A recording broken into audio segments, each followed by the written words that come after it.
I asked them to drop the curtain. Yeah, you got to. Yeah, right. Too many union people to do it. Take like 500 guys to drop that curtain. So, whose idea was it? Who's writing it? Where did the idea Adam come Newstorf, who I imagine you'll see, wrote this fabulous script and wrote it on spec after I failed to hire him on my last show that I did. I've known Adam, and I didn't hire him, but he went off and wrote this terrific script, and then that script found its way back to me. I have a company. I'm part owner of a new company called Imperative Entertainment, and we took that script and we packaged it up and sold it to Freeform, and that's how I got involved. So it paid not to hire him. I was going to say, you pushed him harder. I would have changed the course of his life had I hired him, and we maybe would have never gotten that script. So. How long between then and when they picked it up? You mean, but when he started writing? You mean when I saw the script? Yeah. Oh, we put it together pretty quickly. Yeah, put it together. The script is in terrific shape. We went out onto the open market with it, and Freeform. I think it fit perfectly with this sort of new branding of who they wanted to be, and we took some real big swings on it. And Freeform definitely took some big swings on it. Just from the look and the feel and the tone, even down to the pilot. We hired a fabulous director that was not a pilot director, did not have a name in television. So, a lot of times that's a very risky thing to do. But the upside of it is, in a sea of 500 shows, by just hiring that guy who just gives you, what you're going to get, that's what you're going to get, and that could be fine. But how do you rise above, as I say, in a sea of 500 things, how do you make any noise? And you do it by... Who the director is. The director of the pilot was Lee Krieger, who was... he directed Age of Adeline, and he's a really wonderful director. And he really stamped this thing with a visual style and look that basically became the template and the guidebook for all the other directors that came in to do the series. So yeah, I think we've created. I think that we have something that's really, really unique. It's a very fresh cast. A lot of faces that you really haven't seen before, which I think is always I'm a big believer in that. I'm a big believer that television makes stars. It's not really the other way around, and it's always nice to be able to start with a cast that the audience doesn't have any preconceived notions about, so they have a very transparent relationship with those characters. It's not like, oh yeah, that's the guy from that show that I used to love, or that's, hey look, there's the guy from Big Bang now playing another character. You know what I mean? So I always think it's nice when you're able to start with a cast that is relatively fresh. How did you cast Berkeley?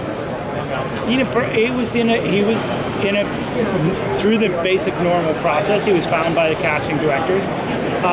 He was one of 3 people that were down to real finalists, and we brought him back and brought him back and brought him back, and he had to go through the whole gauntlet of reading from multiple people, executives and all that kind of stuff. So he went through the whole, when you don't have a big name and you're not, you got to go through that whole process. And part of that process is it's built that way as a vetting process, because you may discover that somebody really, after a couple of times of having to come in and really be on the, kind of on the hot seat, that they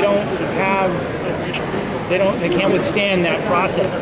And if if they can't withstand that process, then they're not going to be able to withstand the rigors of series television. You may get lucky on a feature where you only need somebody for a week or something, but in series TV, that's a real bring your lunch pail to work kind of job every day. That vetting process is actually a really good way to sort of separate, somebody who really has the real goods or not. So, What do you think sets Beyond apart from the different supernatural series out there?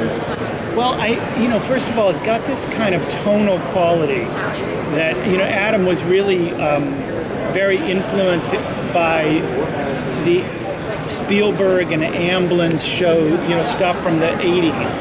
And it has this kind of family,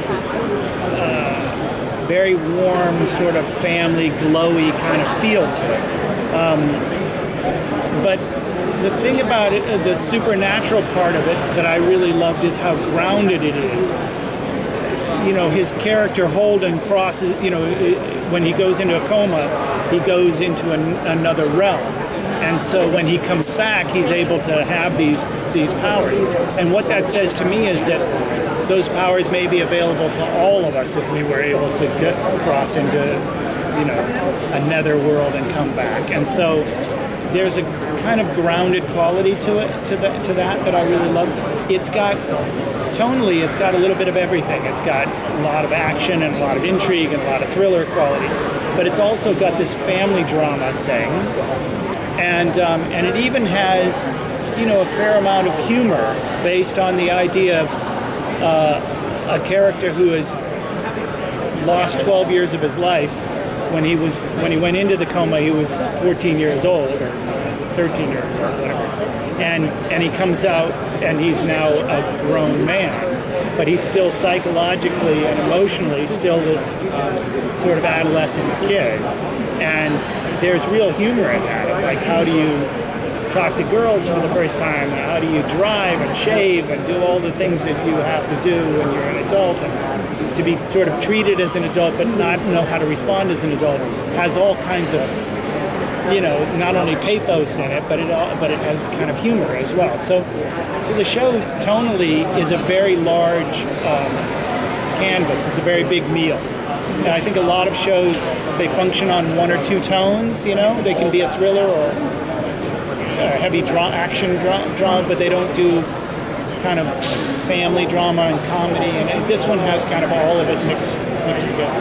So, speaking of the other realm, well, that answers a big question because we watched the pilot earlier and I was way confused. But, are we going to be able to see flashbacks of Holden in this other realm? Because we will go into that realm. We will explore what that realm is, why it exists, how it exists, who's behind it, the conspiracy that's around it, all of that stuff. It's a serialized show. So it's as Holden goes down this journey of discovery of what happened to me, why do I have these memories and what's this all about? We're going to go on that journey with him, and so we're going to explore all of that stuff. So by the end of the season, you will have a lot of those answers. I'm looking forward to figuring out what his powers are because I'm confused. I think I know what it is, and then I don't know what it is. So is he going to evolve with more powers over the season? The powers start to become deeper and more profound, but let's just leave it at he's able to manipulate matter and in a way that sort of telekinetically, but he does get better at it, and with that comes new versions of it, or deeper versions of it. Did the media shower that his father was going to watch on TV that in the beginning have anything to do with it? We won't tell anyone. You know what? No.